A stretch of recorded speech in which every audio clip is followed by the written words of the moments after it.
Hello guys, welcome back to your channel rural classes. तो यार UPSC ने NDA 2024 first examination का जो है नोटिफिकेशन रिलीज़ कर दिया है। यहाँ पे देख सकते हैं उसका डेट है 20/12/2023, यानी कल की डेट में जो है इसको यूपीएससी ने निकाल दिया था। ठीक है, तो उसी के बारे में आज हम लोग सारा डिटेल में बात करते हैं। तो आइए देखते हैं कि इसमें क्या क्या इंपॉर्टेंट चीज़ें हैं, हमारे जानने लायक सारी इंपॉर्टेंट चीज़ें मैं आपको यहाँ पे हाईलाइट करके बता दूंगा। कोई भी चीज़ छूटने वाली नहीं है। ठीक है, तो अगर आपको फॉर्म भरना है तो भाई इस वीडियो को पूरा एंड तक जरूर देखिएगा, तो कोई गलती होगी तो फिर आपको प्रॉब्लम होने वाली है। ठीक है, चलिए हम लोग आगे बढ़ते हैं।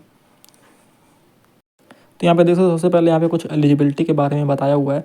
उसके बाद यहाँ पे बताया हुआ कि हाउ टू अप्लाई। तो अप्लाई करने में शायद यहाँ पे कुछ नया तरीका भी लाया गया है कि OTR यानी कि वन टाइम रजिस्ट्रेशन जो है यूपीएससी करवाता है हर एक कैंडिडेट का। यानी कि अगर आपने ये पहले कर रखा है तो आपको डायरेक्ट फॉर्म भर सकते हैं, अगर नहीं किया है तो आपको करना पड़ेगा। मतलब यहाँ पे लिखा हुआ है ये once in a life time, मतलब एक ही बार आपको करना पड़ता है, उसके बाद दोबारा नहीं करना पड़ता है। एक बार कर दिए तो कोई दिक्कत नहीं है।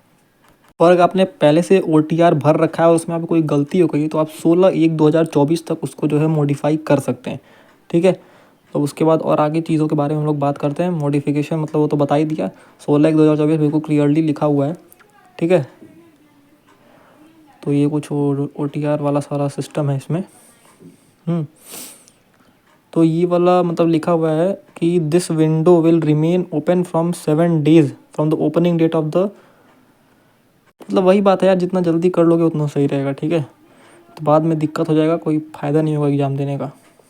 ठीक है, और यहाँ पे कुछ आईडीज़ के बारे में लिखा है, जैसे कि कुछ जितनी भी आईडीज़ यहाँ पे लिखी हुई हैं सिर्फ इन्हीं को जो है आप अपने एप्लीकेशन फॉर्म में डाल सकते हो एक आइडेंटिफिकेशन के रूप में। ठीक है, और कुछ मत डालना भाई। Aadhaar card, voter card, PAN card, passport, ये सब जितना भी अगर आपके पास होगा उसमें से कोई भी एक आईडी आप जो है अपने एप्लीकेशन फॉर्म में डाल सकते हैं। ठीक है, उसके बाद यहाँ पे दिया हुआ है last date for submission of application. तो यहाँ पे 9/1/2024 टिल 6 PM जो है ये आपका लास्ट डेट होगा एप्लीकेशन को सबमिट करने का। ठीक है, उससे पहले ही कर लेना है तो बहुत ज़्यादा दिक्कत हो जाएगी, वेबसाइट बहुत ज़्यादा क्रैश करता है लास्ट के दिनों में। ठीक है, तो अगर उससे बचना है तो भाई पहले ही कर लेना, बहुत ज़्यादा दिक्कत होती है यार, मैंने एक्सपीरियंस किया ऐसा खुद। मतलब लास्ट के दिन एग्ज़ाम भरने बैठा था, उसके बाद मतलब 1 घंटे तक पूरा वेबसाइट चला ही नहीं। ठीक है, तो ये सारी दिक्कतें होती हैं, तो उससे बचना है तो पहले ही फॉर्म भर लेना।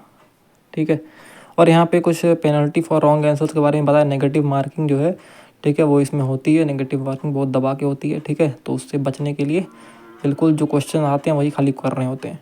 ठीक है, और ये एग्ज़ाम आपको पता ही ऑफलाइन होता है, तो यहाँ पे आपको सिर्फ और सिर्फ ब्लैक बॉल पेन यूज़ करना है। वो मार्कशीट पे कोई भी अदर यूज़ करोगे तो आपकी कॉपी बिल्कुल चेक नहीं की जाएगी। ठीक है, यहाँ पे साफ साफ लिखा हुआ है, तो उसमें कोई भी गलती मत करना भाई। बॉल पेन 2-3 लेते जाना। ठीक है, पेंसिल वेंसिल कोई भी इंक पेन नहीं यूज़ करना है। ठीक है, तो ये कुछ अपने तरफ से थोड़ा ध्यान रखना। ठीक है, और यहाँ पे कुछ ये सब फैसिलेशन दिए हैं। यहाँ फ़ोन तो भाई बिल्कुल बैंड ही होंगे, एग्जाम में कौन ही फ़ोन लेके जाता है। अब यहाँ पे आ जाती है इंपॉर्टेंट चीज़, यहाँ पे हमारी जो दिया हुआ है वैकेंसीज़ कितनी है। ये ऑलमोस्ट हर साल सेम ही आती है, उसमें कोई ज़्यादा ऊपर नीचे नहीं होता है। ठीक है, आर्मी की देख सकते हो 208 वैकेंसी है, जिसमें 10 फीमेल कैंडिडेट्स के लिए रिजर्व होती हैं। ठीक है, और वहाँ पे ऊपर एग्जामिनेशन डेट भी दिया हुआ है, 21 अप्रैल 2024 जो है आपका एग्जामिनेशन डेट है।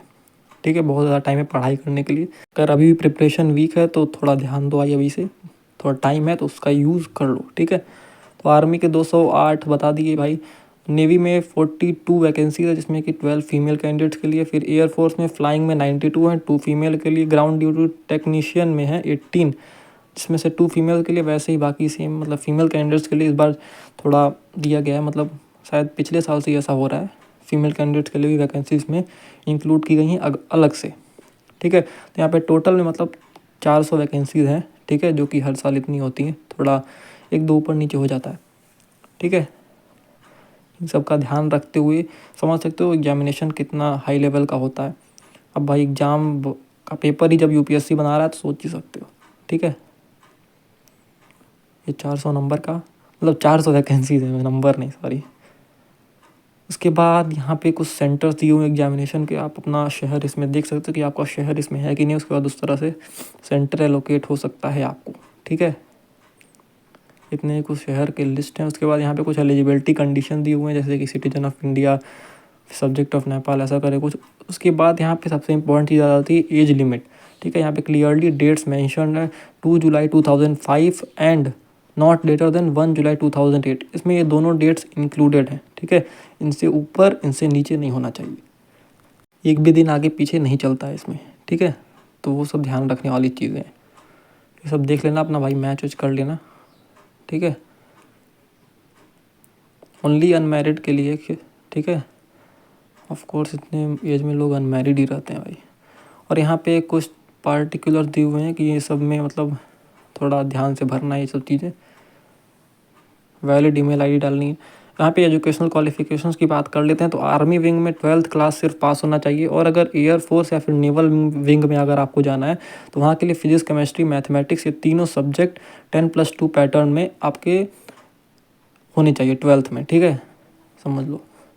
उसके बाद रिटर्न के बाद SSB इंटरव्यू इन सब का बात में करते हैं यार, अभी क्या, अभी तो रिटर्न पे फोकस पूरा करना है। ठीक है, बिल्कुल भी इन सब से भटकना नहीं है कि SSB ये होता है, कठिन होता है, पहले रिटर्न तो निकालो यार।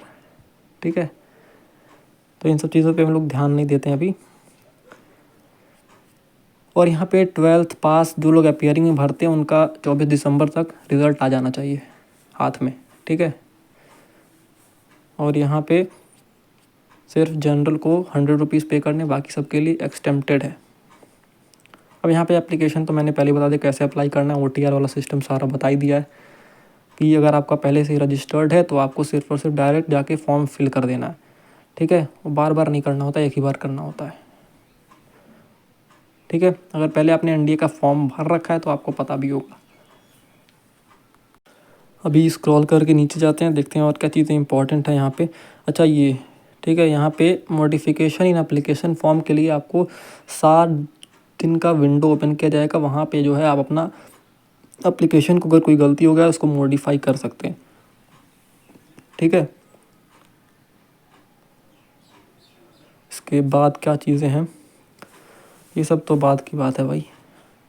लास्ट डेट भी वहाँ पे लिखा हुआ है 9 जनवरी टिल 6 PM तक आप जो है अपना एप्लीकेशन फिल कर सकते हो, मैंने पहले ही बता दिया है।